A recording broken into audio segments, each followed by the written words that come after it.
ওয়াবাসসা মিনহুমা, তাহাদের উভয়ের মধ্য দিয়া আদম এবং হাওয়ার মধ্যখান থেকে রিজালান কাসীরা ওয়া নিসা, অসংখ্য অনেকগুলো বহু সংখ্যক নর এবং নারী দিয়া আমি আল্লাহ রাব্বুল আলামিন গোটা পৃথিবীর বিস্তার করে দিয়েছি।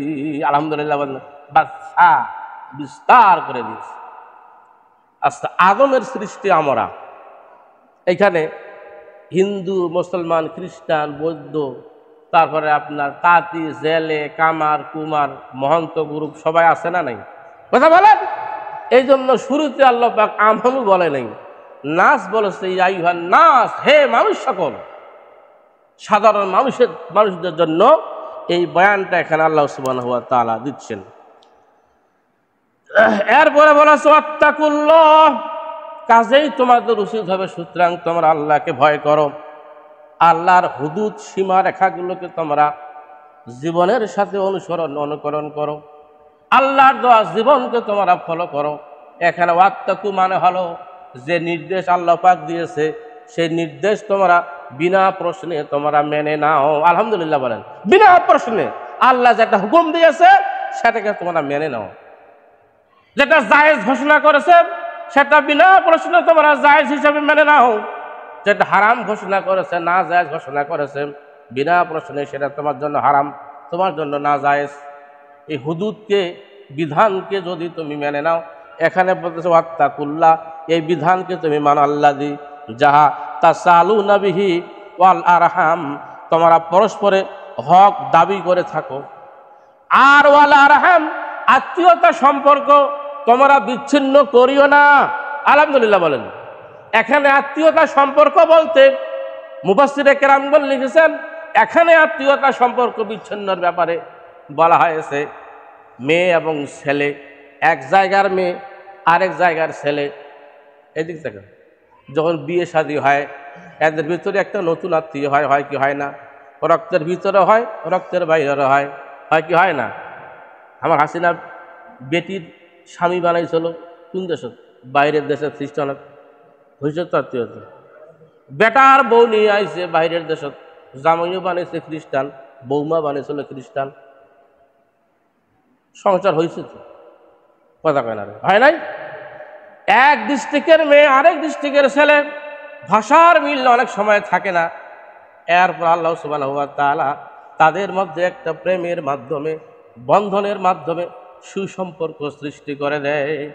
আল্লাহ বলেছেন ওয়াল আরহাম, এই সম্পর্কটা, এই আত্মীয়তা বন্ধ বিচ্ছিন্ন করার ব্যাপারে তোমরা সতর্কতা অবলম্বন করো। তার মানে অল্প কথায় তুমি তোমার স্ত্রীকে তালাক দিবা না। অল্প কথায় স্ত্রীকে তালাক দিবা না। যারা বিয়ে করেন নাই, বিয়ে তো করবেন, করবেন না? বিয়ে তো দিতেই হবে, ফরজ। অনেক পুরুষের কাছ থেকে আমি শুনেছি, বিয়ে করা যদি ফরজ না হইতো আমি বিয়ে করতাম না। এটা যে একটা যন্ত্রণা, একটা অতিরিক্ত ঝামেলা। যারা এই ঝামেলা করে নাই ওরা বুঝা পাবে না।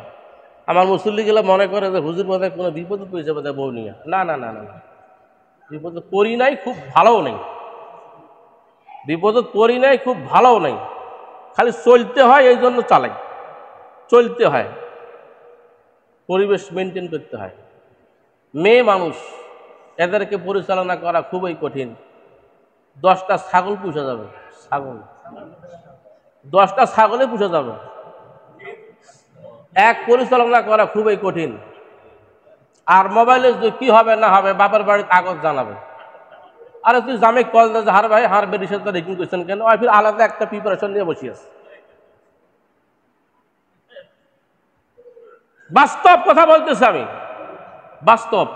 কিন্তু মনে রাখতে হবে, সংসার করতে হলে যুদ্ধ করতে হবে। এই জন্য স্ত্রীটাকে নিয়ে কামিকুটি খাবার হইলে সব কথায় কান দেওয়া যাবে না। পুরুষ মানুষ সবসময় বাসায় থাকবেন না। এইদিকে তাকান, এই আয়াতের তাফসীর ওয়াল আরহামের তাফসীর থেকে বলতেছে, পুরুষ মানুষ সবসময় বাসায় থাকলে আকামলা কিছু লোক থাকে না, বাইরে কাজ নাই, এর সবসময় বাড়ির থেকে গেলে খালি নিজের স্ত্রী আর বৌমা সবাইরে ভুল ধরে। ভাত কেনে তুলে দিল মুরগি, থালি কেনে বাজালো, তোর শাশুড়িকে এই টাকাটা করুন। পুরুষ মানুষ বাড়িতে বেশিক্ষণ থাকবে না, বাড়ির যদি কাজও না করেন একটু বাইরে যে একটু ঘোরাফেরা করবেন, মানুষের সঙ্গে সালাম কালাম বিনিময় করবে, একটু জগৎটা দেখেন মানুষ কিভাবে চলে। মহিলার সব কথা হাত দেওয়া যাবে না, ওরা কি করে করুক, সব কথা হাত দেওয়া যাবে না। ছোটখাটো বিষয় নিয়ে তাদের সঙ্গে টর্চারিং করা যাবে না, এগুলো করবেন না। করলেই সংসারের ভিতরে আগুন জ্বলবে, ঠিক কিনা? ত্যাগ করবেন, স্বীকার করবেন, অনেক জিনিস ত্যাগ স্বীকার করবেন, যাতে করে সম্পর্কের ভিতরে কোনো নষ্টের জন্য কোনো কারণ হয়ে না দাঁড়ায়। ওয়াল আরহাম, সম্পর্ক বিচ্ছিন্ন করার ব্যাপারে তাফসিরে জালালাইন, দুই জালালের তাফসিরে আয়াতের মধ্যে বলা হয়েছে, কোনো পুরুষ আর কোনো নারী হোক, উভয়ের উচিত হবে স্বামী এবং স্ত্রীর একখানে শোয়া। এবার মনে মনে চিন্তা করেন, অনেক সময় বউকে রাগ হয়ে আলাদা বিছানা করে দেয়, অথবা বালিশ নিয়ে নিচে থাকে রাগ হওয়ার কারণে। অনেক সময় স্ত্রীও তাই করে। এই কাজটা করবেন না, কখনো করবেন না, ভুলও করবেন না। এর মাঝখানে শয়তান প্রবেশ ঘটিয়ে স্বামী এবং স্ত্রীর সম্পর্ক নষ্ট করে দিবে। আল আরহামের তাফসিরে বলা হচ্ছে, হাদিস শরীফ থেকে বলতেছে, স্বামী এবং স্ত্রী কখনো আলাদা হবেন না, একখানে থাকবেন। যদিও ঝগড়া লাগে, আল্লাহ চাইতে উভয়ের ভিতরে সমস্যা আল্লাহ পাক রাতের ভিতরে করে দিবেন। সুবহানাল্লাহ বলেন। এই জন্য আল আরহাম, সহজেই তোমরা আত্মীয়তা সম্পর্ক নষ্ট করবে না। আত্মীয়তা সম্পর্কের ব্যাপারে তোমরা সজাগ থাকবে, যত্নশীল হবে। আলহামদুলিল্লাহ, পুরুষ মানুষকে ধৈর্য ধারণ করতে হবে। পুরুষের উপরে জেল হবে, জরিমানা হবে, মামলা হবে, মোকদ্দমা হবে, বউয়ের অত্যাচারও হবে। হসেও তো মেলায় হসে। সামনের দিকে কোরআন দিয়ে আমি ব্যাখ্যা দিব, চেষ্টা করবো সিরিয়ালি ওয়াজ করার সূরা নিসার উপরে।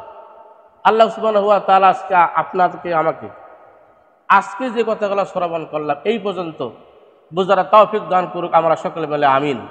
আসসালামু আলাইকুম ওয়া রাহমাতুল্লাহি সুবহানাহু ওয়া তাআলা ওয়া বারাকাতুহু।